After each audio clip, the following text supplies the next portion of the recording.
Welcome back to part 3 of our camper van conversion dubbed the Ram Camp project. Today the plan is to insulate the interior of the van, install the walls, ceiling, and floor. Let's get started. Prior to starting on the interior walls, ceiling, and floor, I had to finish all the welding on the interior of the van.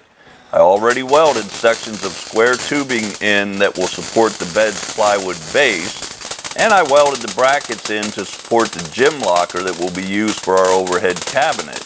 Towards the rear of the van there is a section where the metal ribs are spaced further apart, so I welded additional metal bracing in on both sides. This gave us more metal to attach furring strips to so the finished walls are securely attached. Then I welded a small section of channel iron on the floor upside down to route and protect the 12 volt and 120 volt wiring going to the base cabinet located behind the front seats. The only welding left on the interior of the van is to fabricate a roof support system for our Penguin 2 roof air conditioner by Dometic. Standard RV roof air conditioners require a 14 by 14 inch opening in the roof. We had to determine where to cut the opening in the roof and make sure there is sufficient room on the roof for our solar panels. After I cut the opening in the roof, there is no turning back. I marked the roof opening with masking tape and cut it out using a jigsaw. Next, I needed to fabricate the roof support system for the AC unit. I thought it would be better and stronger if I used square metal tubing welded in between two of the factory roof braces. I cut, grinded, and welded the metal roof bracing in, and after test fitting the piece to make sure it fit, I welded it in the van.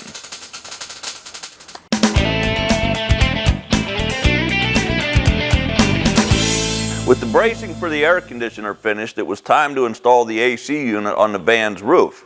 We needed a lightweight, low-profile, high-performance air conditioner, and this Penguin 2 by Dometic is just what we were looking for. This model also has a heat strip that will take the chill off inside the van in colder temperatures. The first step was getting it up on the newly painted roof without damaging it, us, or the AC unit. We decided to leave the air conditioner in the box so we don't damage the gasket getting it on the roof. The air conditioner has a thick gasket that is centered around the framed opening. We already have our 120 volt wiring routed to the AC unit. Our ceiling for the air conditioner unit is between 1.5 and 2 inches, so we needed to cut the duct divider according to the instructions. Next, we installed the ceiling plate and the duct divider. Now we can hand start and tighten the 4 bolts that compress the gasket and give us a good seal at the roof opening. Just follow the installation instructions to properly torque the bolts.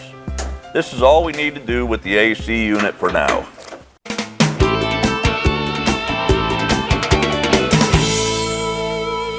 Now we can install our solar panels on the van's roof. We need to route all the wiring through the roof and down to the floor at the rear of the van prior to installing the walls or ceiling. The first step was determining the best placement for the 2 solar panels on the roof. We used the cardboard box the panel came in to help decide the best fit. With the placement figured out, we installed the feet on the panels and carefully positioned them on the roof. After drilling the holes, I used butyl tape on the bottom of the feet and bolted the panels to the roof. Next, I connected the 2 panels together with the quick connects. Then it was time to route our positive and negative cables through the roof and down to the floor in the van. After drilling the hole, I filed the rough edges and we pushed the cable through the roof and routed it to the van's floor. I put electrical tape around the cables where they went through the roof as added protection. We will seal the cables and the hole in the roof when we get our roof plate.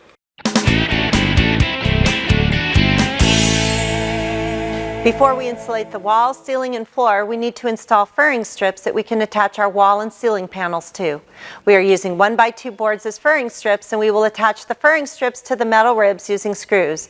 The walls and ceiling will attach to the furring strips with a staple gun. One concern is that all the wiring and plumbing is protected from any damage by screws, staples, or sharp edges, so we will keep a close eye on that. The next step is to insulate the walls, ceiling, and floor. For the insulation, we chose this Havelock wool product for several reasons. One reason is for moisture management. We know there's going to be condensation in the van, and unlike other insulation, wool can naturally absorb moisture and retain its high insulation properties. The 2-inch wool bats have an R value of 7, and Havelock wool is excellent for sound absorption. It's also a renewable, sustainable product, and it's easy to use. You just measure, cut, and install the wool insulation. We can insulate the entire van with 2.5 100 square foot boxes of Havelock insulation. We installed the insulation on the walls, the ceiling, and as much as possible on the floor. I ran some thin gauge wire through the ribs on the walls and the ceiling to help hold the insulation in place until we got the finished walls and ceiling completed. Dawn made sure that not 1 inch in the van was without insulation. With the insulation finished, we are going to install a plywood underlayment for the finished floor. We are using plywood, and we will install it from the back of the van to the front where the cab carpet ends. The 4-foot wide plywood fit nicely between the wheel wells, and another 4-foot wide piece fit right between the 2 pieces of square tubing I welded to the floor to route our wiring through. All that was left to do was add some insulation to the floor, install the plywood, and then cut the remaining sections to fit. A fairly easy way to do this is to make a template of the floor area and trace it onto the plywood. Then you can cut the plywood, lay it in the van, and secure it to the floor. Rather than putting lots of screws through the van's floor, I secured the plywood with bolts, washers, and nuts. Check under the vehicle prior to drilling holes for the bolts, and make sure the bolt head sits flush with the plywood for the finished floor. Okay, I selected this laminate flooring, which will blend nicely with the other interior colors we are using in the Ram Camp project. But before we can install it, we are installing and painting our interior walls and our finished ceiling. We decided to use 1/2-inch shiplap on the walls. It's lightweight, and after it's installed, it can be painted any color we want. We started at the bottom and worked upward. I left sections around the bed frame open until we determined where the cross members for the bed will be located. We had to make sure our wiring was located exactly where we wanted it to go in the van, and we had to carefully cut the shiplap where outlets, switches, and lights would be located.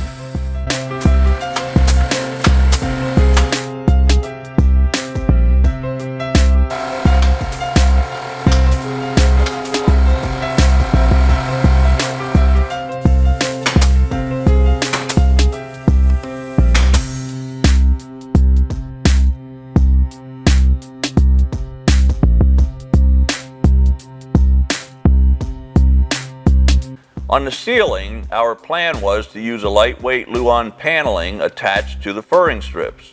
To finish the ceiling, we used this soft, lightweight headliner fabric from RecPro. You spray the adhesive on the headliner or on the Luan and attach the fabric to the panel. We knew there would be a seam, so we added an additional furring strip where the 2 panels would meet. Then we installed the panels in the van and used screws in strategic locations to secure it to the ceiling. To fabricate the front headliner, I removed the sunroof trim ring and used it to cut a template of the headliner. Then I traced it on the panel, cut it out, installed the fabric to the panel, and installed it in the van. Now we can install our finished flooring. We're using a nice laminate product with padding already attached to the bottom. It's not difficult to install. Just start the first row with a full-length piece and stagger the next row so the seams do not line up. Always make your cuts at the ends where they won't be seen. The floor space is relatively small, so this wider laminate flooring covers it quickly. I used a full-length section to start, followed by a half-length section to get the staggered look you want. For the more difficult cuts, I made a template and traced it on the flooring to cut out.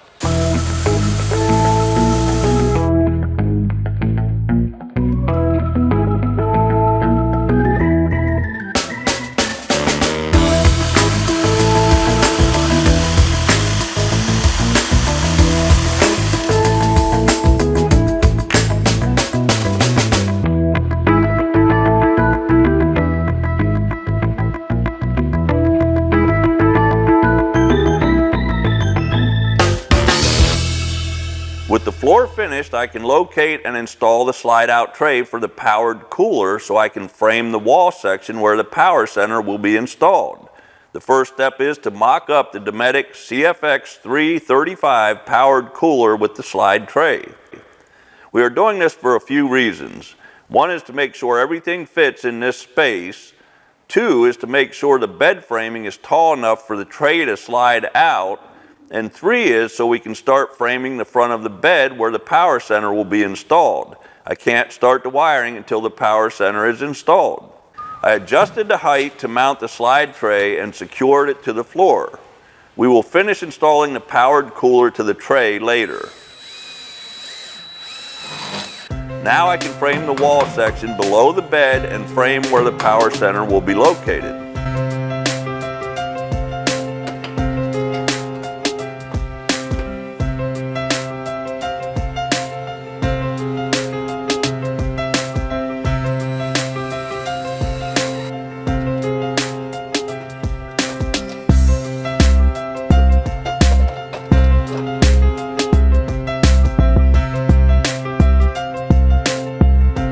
With that done, I measured and cut the finished Luan wall and stapled it to the frame. With the power center installed, we can start on the 12 volt and 120 volt wiring at the power center in the next episode. The only thing left to do right now is install our overhead cabinet. It is a gym locker that I cut in half and painted earlier in the project. Dawn and I agreed earlier in the project that the interior design and feel would be industrial meets farmhouse. So this cabinet is a sneak peek of how we plan to incorporate the industrial feel into the Ram Camp project. Tune in next time when we wire the power center, install the inverter, the lithium battery, and finish our solar system by GoPower. If time permits, we will start framing our interior cabinets. Happy camping.